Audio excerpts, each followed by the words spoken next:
up to the Stealth Tauntaun playthrough of BLiNX 2 Masters of Time and Space. I can use this, although I have no intention of needing it. Nothing should be hurting me now at this point. So, cats are here now. We're actually going to get to play with them a little bit. Some actual stealth with some actual effort put into it. So you turn off the lights here. That does two things. One, well, actually doesn't do anything in this room. But whenever you turn off the light somewhere, it does two things. First, lights go out. Supers can't really see you anymore. I don't know if they can see you at all, but you can get pretty close to them without them seeing you, and their lights completely disappear. But they also walk back to the light switch to turn it back on. So that means they go somewhere outside of their normal path, but it also means that you know precisely where they're going to go.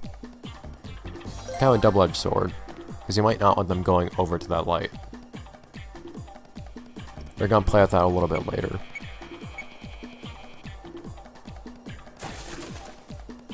Don't need that. It's, I guess it's well-preserved meat, but like that looks really frozen, does it not? Look at that meat. Got it.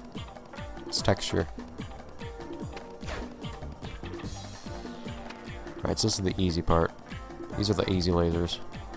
You graduate to the big boy lasers in a minute or two. Pop.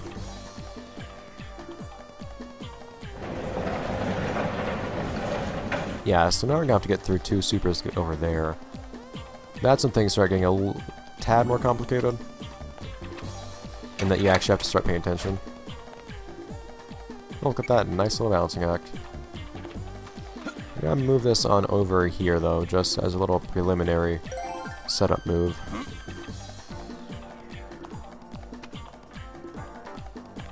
This isn't too bad right here at this part.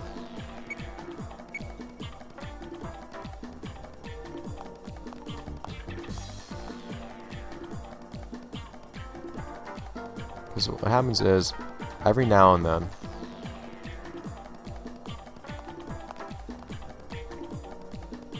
the timing seems different than when I did this last time.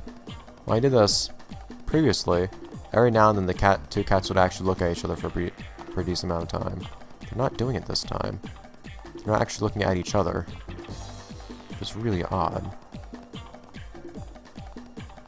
Yeah, they're not in sync this way they were last time. So what I'll do this time is just put them to sleep instead. So I have the slingshot. That's weird.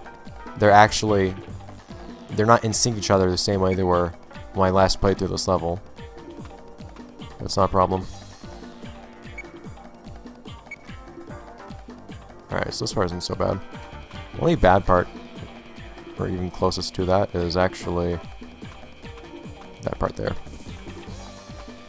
A little bit of threading the needle. This isn't so bad. Chino, do not break my concentration. Shut up.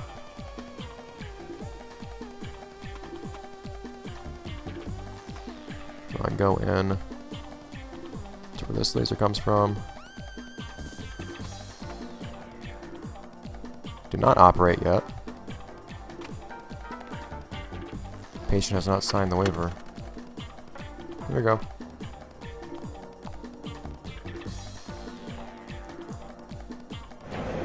Ta-da! So that opens the door you want to get to in a minute. Yay! Thing done. And now we get to the hard part. The part that actually requires thought. Now we need to get back. Now, that's not an inherently problematic goal to have. But the issue is we need to get back with all our stuff.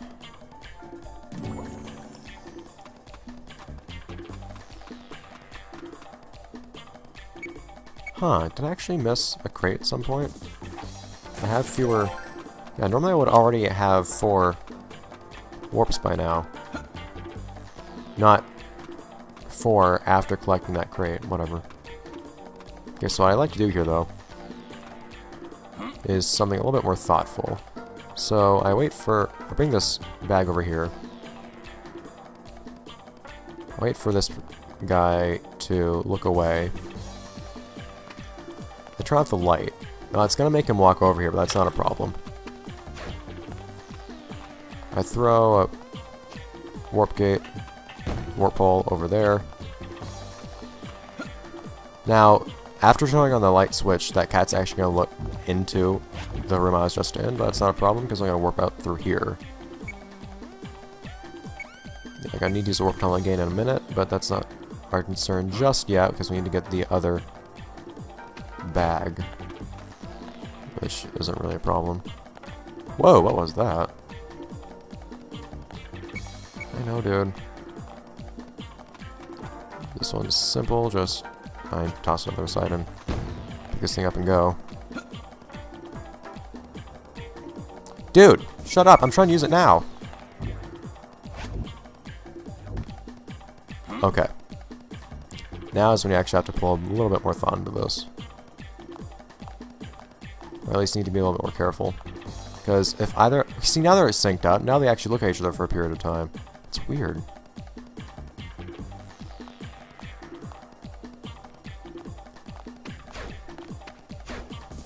Anyways.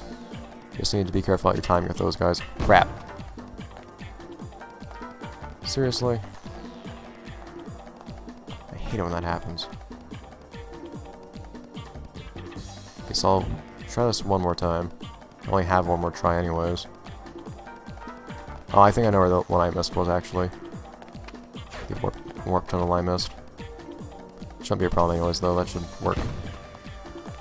That wasn't exactly where I wanted it to be, admittedly.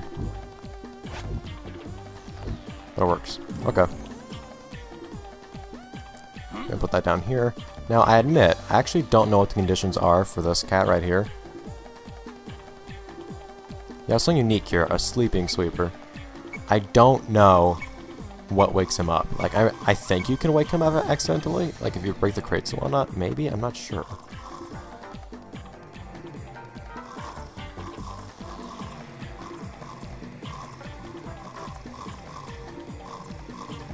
Nice view of him, though.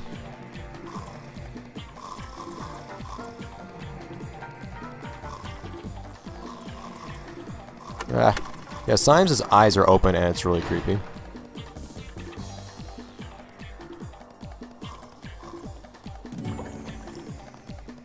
Depends on what direction you're looking at him from, it seems like, whether or not his eyes or his eyelids are actually rendered.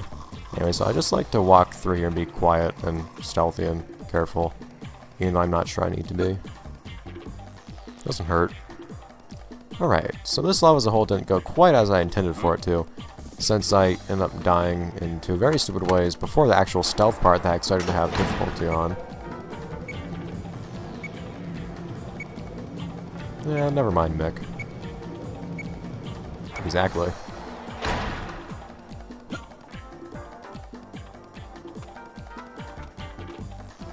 Yes, I know, Chino. That's why I'm here.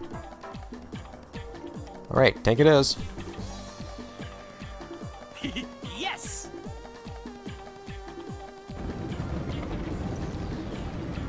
Apparently I know how to repair a tank. Guess that's just part of the technical know-how that being a Tom-Tom includes. Off we go. And because this game likes to imply some very strange things, we actually, it turns out, don't really know how to pilot a tank. Drive a tank. So we're going to get a quick little lesson from Carlos, who for some reason or another, in fact, does know how to operate a tank.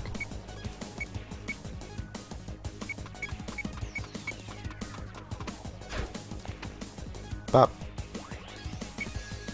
this game really loves capitalizing lots of random words. For some reason it capitalized the word left on left thumbstick.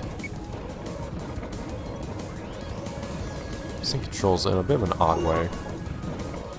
Tank's not quite perfect in its mechanics. Also, I find it weird that this tutorial tells you nothing about the secondary fire.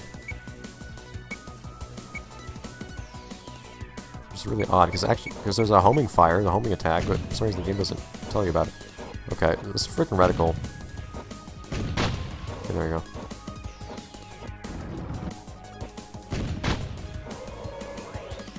Yeah, so on this one particular balloon, this freaking reticle tries to lock on to the bottom left corner of the balloon.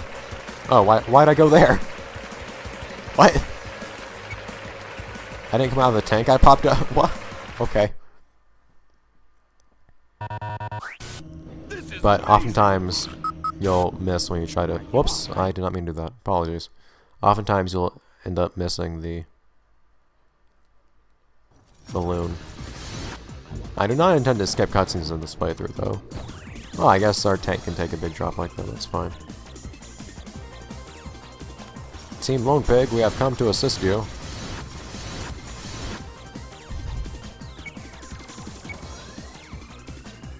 Why did I get out of the tank, by the way? Well, I didn't realize I was actually getting up in the tank with that second attack there. With a second A press there.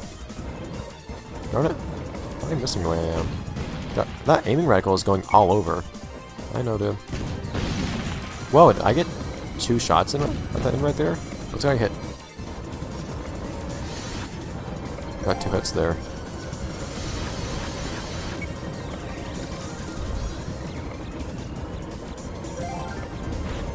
Lock on.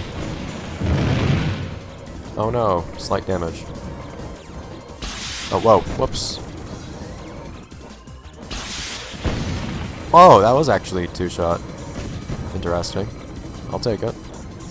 Anyway, so the way the secondary weapon works is, you'll notice if you keep your reticle on something for long enough, it'll actually turn red and say it has a lock. That is...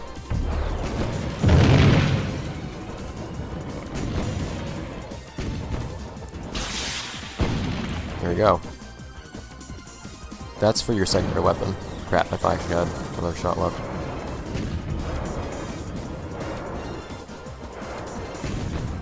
Come on, dude. Okay, there we go. Got down to the last shot there. But in homes, if you actually press X after you've locked onto something, then you will fire a little homing shot, which is nice. And it's convenient, but it's a lot slower. You have to actually wait to lock onto something, and it also has a much longer recharge time than your normal cannon does. Anyways, that went pretty smoothly.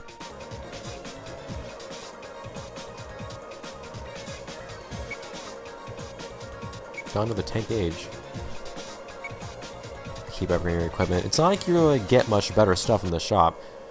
It seems like tanks are one of those strange and bordered concepts that the developers wanted to put in this game, but just didn't really implement the way they wanted to.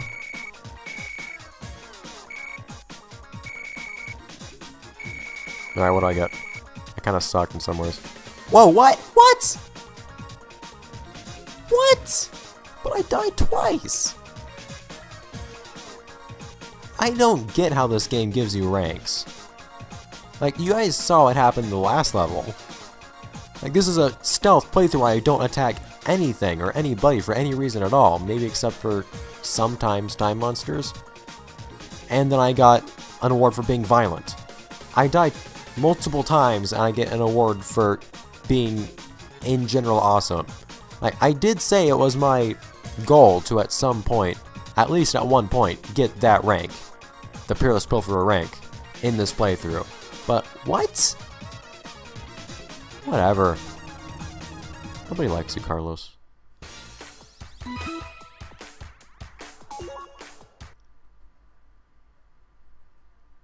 I believe that'll be it, in fact, for this particular episode of the Stealth TomTom playthrough of BLiNX 2. That will be concluded with this cutscene, in fact.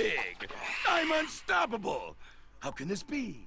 Who cares? Oinky, oinky. I don't think I've actually mentioned this on camera. I actually have some respect for Vinny's voice actor. Not that he's especially impressive or anything like that, but compared to the entirety of the rest of the voice cast for BLiNX 2, he's really a breath of fresh air. Like, he actually has decent vocal range.